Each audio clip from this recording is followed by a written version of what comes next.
And yeah, next up we have a wonderful Q&A, fireside chat with Lindsay and Matt Walton. And so I'm going to just get them on stage here. Here we are. Good, so give them a round of applause too. You can see the sound effects coming through, that's great. Pleasure to introduce these two. So you'll know Lindsay's familiar face on stage at Jam, formerly VP Product at Monzo, now VP Product at Yoko, and dazzling product conversationalist, among other things. And then also Matt Walton here. And Matt was at FutureLearn, where he took things from a basement startup to an EdTech scale-up. And Lindsay's going to be asking Matt about that experience. So you give him a big round of applause and take it away, guys. Thanks very much, Ed. Can you hear me okay, or am I being optimistic on internet bandwidth? No, you're bell clear, bell clear. Nice. I'm in the Sparkleverse at the same time as presenting to it. So yeah, it's my absolute pleasure to get a chance to hang out with you today and pull out of Matt Walton the great product culture and change insights that he's lived through. So I wanted to tell you a little bit about Matt and FutureLearn before we start, in case you weren't familiar with them. So Matt's one of the founding team and kind of the architect of the product vision of FutureLearn. And FutureLearn is a social learning platform.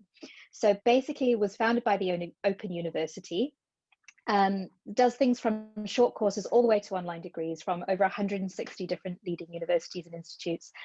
And it really is a household name now, 14 million registered users around the world, been through 4 investment rounds and 100 million effective valuation now. So it's a big stuff, and that's all very good and well and a thing to be proud of. But I think Matt's a great person to talk to us because he grew the product team from scratch to 75 people with a really strong product culture. And there's a lovely way of seeing this, which is that he had not only that elusive 50-50 gender parity in his team, but actually a bunch of his team who left came back. They realized the grass was greener and that FutureLearn was the place to be. So over to you, Matt. Can you please tell me a little bit about like, say hi to the crowd.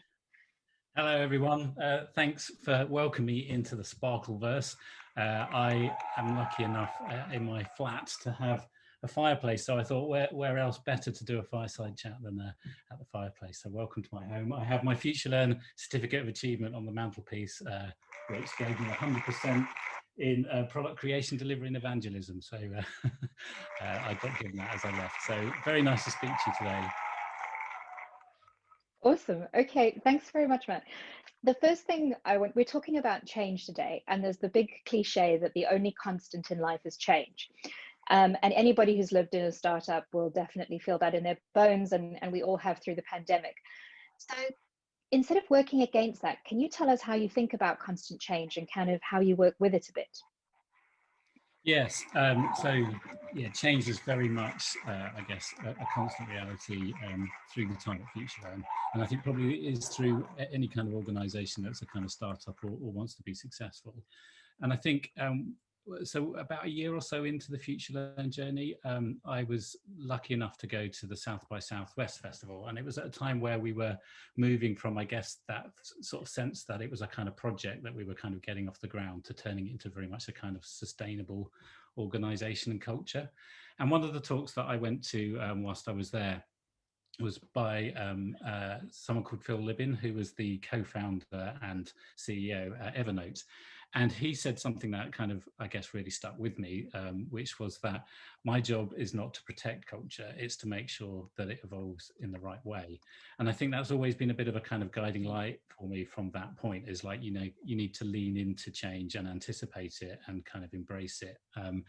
And I guess I've always thought that there's quite a lot about like some of the things that we sort of take for granted as best practice in terms of how we build products that are equally true of how you should kind of think about your product culture.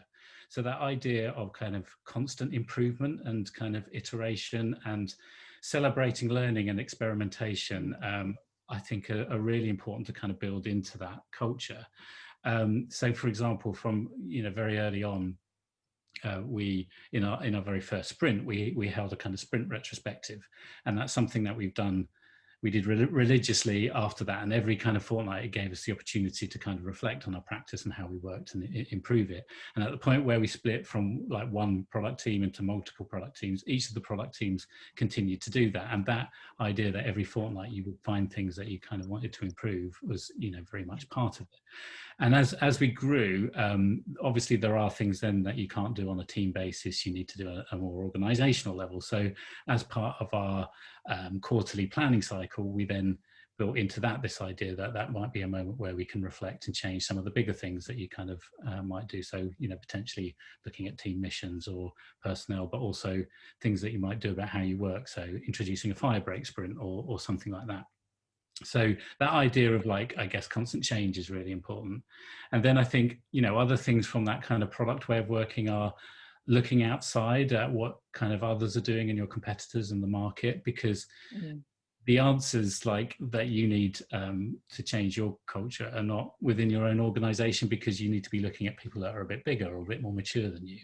So so one of the things that we did was we did like kind of exchanges. So, you know, like a French exchange where you might go and visit another school when you were at school. We would go and do that with other product organizations, and we'd spend time and hang out with their team for an afternoon and look at the kind of environment that they worked in and ask questions and so on. And they do the same for us. And that was a kind of very kind of visceral, real way, I guess, of kind of immersing yourself in what others do, and, like, you know, finding the good ideas to kind of steal from and apply to what you do yourselves.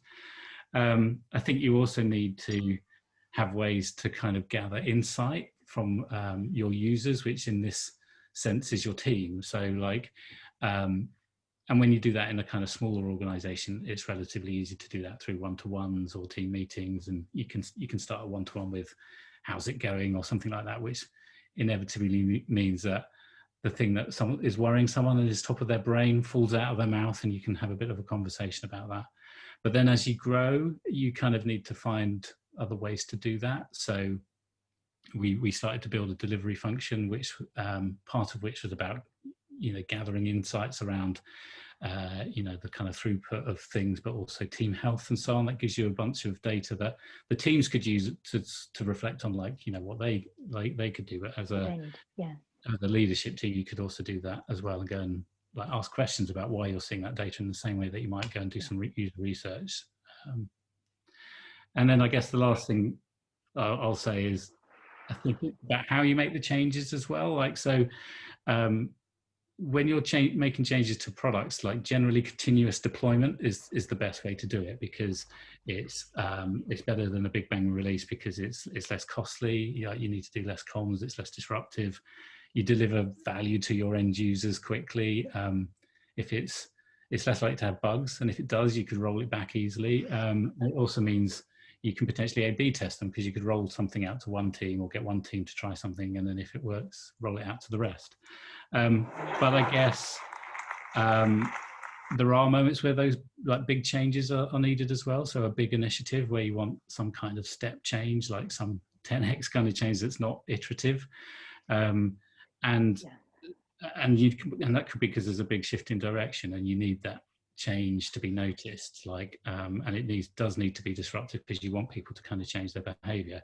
And I think, you know, that does cost, so it has to be used judiciously. But yeah, there are times where you need to do that as well. You need those big moments. Yeah, I think that's so true. I mean, you and I have talked before a bit about how, you know, product techniques and your team as your users can work really well for evolving, but just like products, you do have those really big moments. Like, what was a big moment that stands out, and kind of how did you handle that big change for the team that you led? So I guess one of the most recent very big moments was when we got new investment. So we took £50 million of investment from the Seek Group, who, for those of you who don't know, are a bit like an Australian LinkedIn.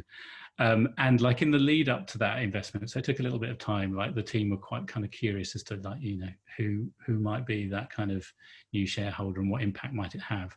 So one of the things that I did was to run a hopes and fears session, and that was just a very simple way of getting people to write down on post-it notes things that they were hopeful for, things that they were worried about, and then we talked about it. And like we talked about, you know, the things that, you know, might be real, like the things that we were hopeful about, or how might we help make those dreams come true, and the stuff that, you know, we were worried about, how could we kind of mitigate that.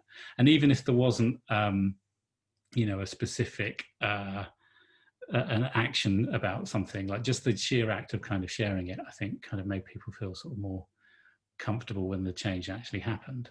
And then when the change did happen, it led to a restructure of the leadership team. So I stepped up into a smaller exec team, and was responsible then for design, product management and technology. And before, I'd run it as a product trio with a chief technology officer and a chief experience officer, and they basically decided that was a moment to kind of move on and kind of do something else.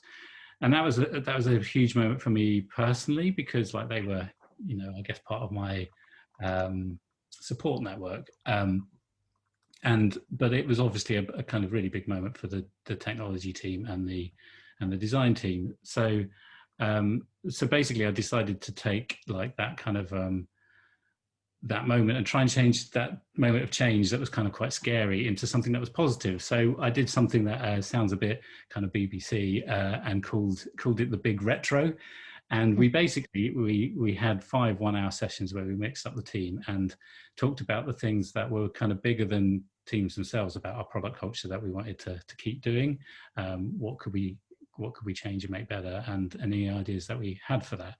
And it was a very small investment of time, but meant that the team, but basically a lot of stuff came out that we kind of already knew. There were some new things and some interesting bits of emphasis and a lot of good ideas for what we did about it. And basically it kind of meant that the team were very much kind of involved in that change, and gave me the context for when we did change things. Like they kind of knew why, because they'd kind of said it themselves, and a lot of the ideas that they'd suggested were things that we then put into action. So yeah, involve people in the change is a very big thing. It would be a big thing for you.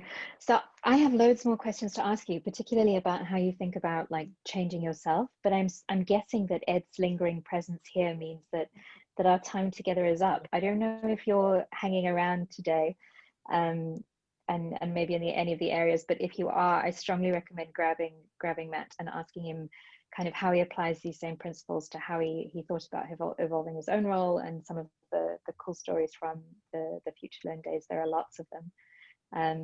Ed, have we got 2 more minutes, or are we done? I'm afraid that my role here is partially to keep time. So thank you so much, Lindsay and Matt. Obviously a very rich discussion, which could easily go on for another 45 minutes. So yeah, maybe Matt, you should set yourself up in one of the tables in the hub or something, and I'm sure lots of people will want to come and chat to you over the lunch break. But I am going to have to wish you well on your way now. So thank you ever so much, Lindsay. Thank you, Matt. Some extraordinary adventures you've had there. And next up.